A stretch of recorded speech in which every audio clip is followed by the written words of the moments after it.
이번 수학 시험 어느 정도 난이도였다 라고 생각을 하실까요? 처음 모의고사를 치는 학생들에게 꽤나 빡빡한 문제집이었다고 생각을 합니다. 네, 21번 같은 경우에는 이 부분에서는 A6을 알려주고 있고 A1의 모든 것을 구하라고 했기 때문에 A6에서 역추론으로 시작해서 가는 것이 좀 중요하지 않았나라는 생각을 하고 있습니다. 저는 개인적으로 보조선을 긁지 않았고 그냥 각각의 변을 미지수로 표현하고 그리고 각각의 각을 미지수로 표현해서 이 부분에 대한 관계식을 찾으면 되겠다라고 생각을 했습니다. 네, 안녕하세요. 서울대학교 경영학과 재학 중인 강민재라고 합니다.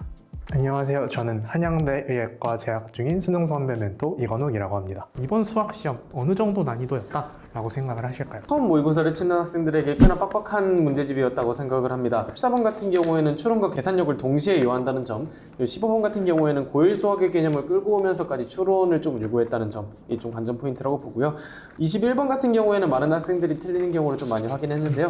21번에서 이제 역추론 방식을 조금 더 자세하게 공부를 해본다면, 그리고 케이스를 좀 나눠본다면, 그리고 마지막으로 조건에서 이 A1의 값만 자연수라는 점을 조금 판단하면 좋을 것 같다는 생각. 그리고 미적분 같은 경우에는 지금 27번부터 약간 좀 깐깐한 문제이지 않았나라는 생각을 어느 정도 가지고 있습니다. 이것이 근데 이제 재작년 수능부터 좀 이어져 오고 있는 좀 기조이기 때문에 27번이 좀 쉽다는 생각은 좀 버려주셨으면 좋겠다라는 생각을 가지고 있고요. 저도 마찬가지로 되게 학생들이 할 만한 실수를 어떻게든 녹여내려는 흔적이 보이는 시험이었다라고 생각을 해서 해설을 한번 총평을 해보도록 하겠습니다.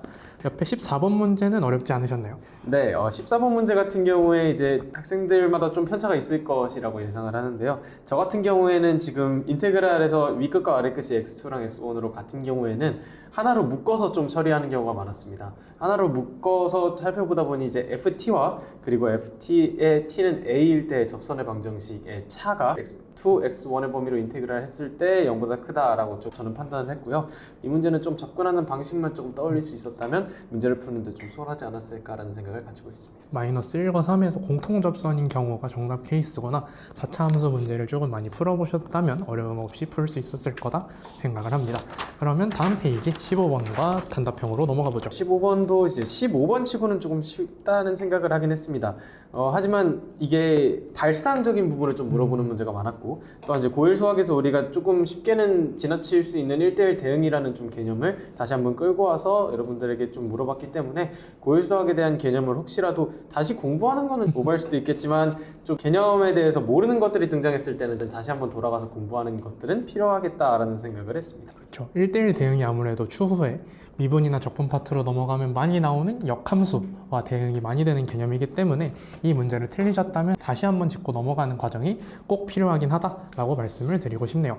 21번과 2번 흔히 말하는 공통 파트의 가장 어려운 두 문제가 되겠는데요. 21번에는 수열 문제가 나왔네요. 혹시 어떻게 푸셨을까요? 네, 21번 같은 경우에는 역추론의 방식을 선택했습니다. 보통 이런 것들이 나왔을 때 정추론을 선택하냐 역추론을 선택하냐 좀 고민하는 학생들이 많았던 기억인데요. 이 부분에서는 A6을 알려주고 있고 A1의 모든 것을 구하라고 했기 때문에 A6에서 역추론으로 시작해서 가는 것이 좀 중요하지 않았나라는 생각을 하고 있습니다. 또한 동시에 이런 문제 같은 경우에 A6을 알려주고 있으나 사실 A5까지는 한 숫자로 결정이 되는 부분이 있죠. 10으로 결정이 되는 부분이기 때문에 이 부분은 좀 체킹을 해주셨으면 하고요. 역추론하는 과정에서 관전 포인트가 두 가지가 있는데, 첫 번째 관전 포인트 같은 경우에는 범위를 조금 생각해 주면서 그 범위를 모두 고려해 주는 게 중요하지 않았나라는 생각을 합니다. A5에서 A4로 역출하는 과정에서 이 A4를 K라고 뒀을 때 K는 3보다 작다라는 범위가 나오게 되고, A4에서 A3으로 넘어갈 때는 3K가 3보다 크다라는 범위도 같이 한번 등장할 수 있기 때문에 이런 범위들을 한 번에 좀 융합해서 생각하는 것들이 좀 중요하다고 생각을 합니다. 그리고 두 번째 관전 포인트 같은 경우에는 A1만 자연수라고 했습니다. 첫째 항만 자연수라고 했기 때문에 나머지에서는 자연수가 아닌 것들이 등장할 수 있다는 점을 좀 체킹을 해서 자연수로만 생각하지 말고 A1을 제외한 나머지 항에서 자연수가 아닌 수들이 등장할 수 있다는 점을 좀 함께 고려했으면 좋겠습니다. 옆에 22번 문제 같은 경우에는 많은 학생들이 싫어하는 절대값, 그것도 다른 함수 두 개 동시에 씌워져 있는 형태가 나왔어요. 이 문제는 난이도가 어땠다라고 생각을 하시나요? 정통적인 22번 치고는 그렇게 어렵지는 않았다라고 생각을 합니다. 이 문제에서 좀 우리가 치킹을 해봤어야 하는 부분은 일단 x가 0보다 클 때 gx의 범위에서 2x제곱 마이너스 8 이 절대값으로 묶여있기 때문에 이 부분이 지금 미분 불가능한 부분을 찾아서 그러면 fx일 때는 또 이 부분이 어떤 식으로 등장해야 되는지를 체킹하는 것이 첫 번째 포인트. 또한 이 실수 전체 집합에서 미분 가능하다고 했을 때 항상 우리가 봐야 되는 점은 gx를 범위로 구분했을 때 x가 0보다 작을 때 x가 0보다 클 때로 구분했기 때문에 이 각각의 함수의 그 함수값이 같은지 그리고 미분계수가 같은지를 좀 체킹을 해주는 게 중요했다고 봅니다. 이 세 개만 체킹했으면 사실 바로 풀리는 문제였기 때문에 그렇죠. 네, 이 부분에 대해서 22번이 그렇게 막 전통적인 22번 치고는 엄청 어렵지는 않았다. 절대값에 대한 두려움만 좀 없었다라고 한다면 그렇게까지 어려운 문제는 아니었을 것 같네요. 다음 28번을 한번 봐보도록 할 텐데요. 혹시 어떻게 푸셨을까요? 네, 이 문제를 접근하기 위해서 첫 번째로 봐야 되는 부분은 이 마이너스 1을 n제곱했을 때 그것이 마이너스 1로 가냐 1로 가냐에 대한 판단을 먼저 하는 것이 가장 중요하다고 생각을 합니다. 마이너스 1을 제곱할 때는 n을 무한대로 보내다 보면 계속해서 진동하는 형태이기 때문에 1이 될 수도 있고 마이너스 1이 될 수도 있습니다. 하지만 문제 조건에서 모든 실수 x에 대하여 리미트의 값이 존재한다라고 조건이 주어져 있기 때문에 이 n을 무한번 제곱했을 때 마이너스 1이 됐을 때 그리고 1이 됐을 때 그 값이 만약에 같다면 그냥 리미트의 값이 존재한다라고 가정할 수도 있지 않나라는 생각을 가지고 먼저 문제를 접근하는 것이 가장 중요하다고 생각을 합니다.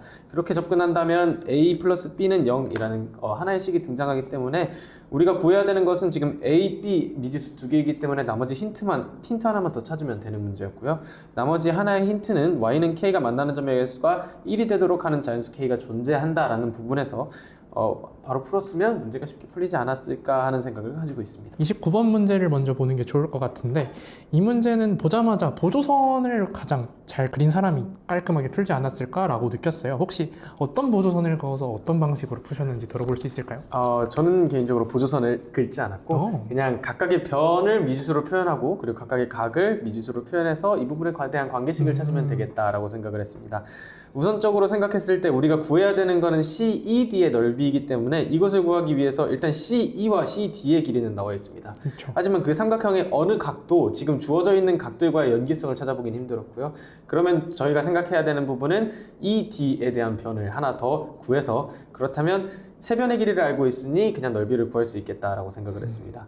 그리고 이 ED의 길이에 대한 힌트는 지금 BD와 DE의 길이의 B가 루트 2대 1이라는 점에서 착안을 해서 루트 2K랑 K로 두게 되었고요.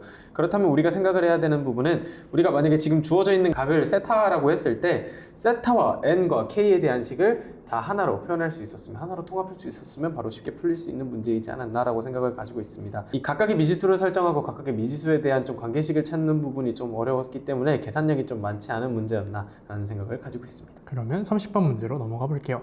30번 문제 같은 경우에는 30번이라고 하기에는 난이도가 그렇게까지 어렵진 않았던 것 같아요. 어떻게 생각을 하시나요? 네, 맞아요. 지금 3월 모의고사 같은 경우에는 미적분의 전범위를 다루고 있지는 않다 보니 전통적으로 30번에서 등장하는 적분 파트도 나오지 않았고 그렇다고 조금 더 쉽게 나와서 미분 파트도 좀 등장하지 않았기 때문에 30번에서 수열해서 낼 수 있는 만큼의 어느 정도 최대한의 난이도로 내지 않았나라는 생각을 가지고 있습니다. 조금 어려운 부분을 찾고자 하는 부분을 좀 생각을 해보면 이 케이스가 3개가 된다는 부분을 좀 찾는 게 가장 중요한데요. 이 나조건을 해석할 때 결국에는 0부터 10 사이에 들어오는 자연수의 개수가 3개는 무조건 존재해야 된다는 부분에서 케이스의 3개가 9, 3, 1 그리고 9, 6, 4 그리고 4, 2, 1 이 세 가지 부분에서 좀 찾아내는 것들이 가장 최우선 포인트였다는 점 그리고 그 부분을 통해서 문제를 풀어나가면 쉽게 풀 수 있지 않았나라는 생각을 가지고 있습니다. 네, 수학 같은 경우에는 다른 과목들과는 다르게 어느 정도 1, 2등급 학생들은 지금 모든 문제를 좀 풀 수 있는 경우라고 생각이 드는데요. 제일 최우선적으로 해야 되는 부분은 계산 실수를 줄여나가는 부분입니다. 아무리 수학 실력이 뛰어나서 다른 친구들보다 4점 문제를 더 맞추고 고난이도 문제를 더 맞춘다고 하더라도 자신의 실력을 너무 자만하고 있다가는 3점짜리 문제들이나 2점짜리 문제들의 개념 문제에서 틀리는 불상사가 발생할 수도 있기 때문에 그 부분에 대해서 연습하는 측면에서도 어느 정도 계산의 꼼꼼함을 좀 연습하는 것도 중요할 것 같고 그리고 시험 칠 때도 그 부분에 좀 유의해서 치는 것이 첫 번째로 가장 중요한 부분이라고 생각을 합니다.